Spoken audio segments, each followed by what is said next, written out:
This Advanced Energy 315-2344-100A, which is a member of the MDX-L12M family of power supplies, is used in a semiconductor tool. We received this power supply with power issues, and we performed a complete top-to-bottom rebuild on the entire unit. This 12 kilowatt RF power unit is used for excitation of a magnetron, which means the attached load is very specifically tuned to this power supply.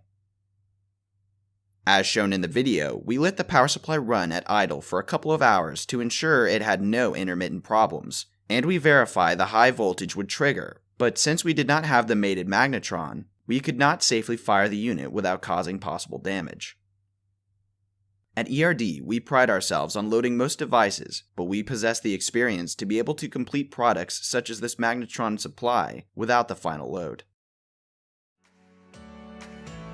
Thanks for checking out the video.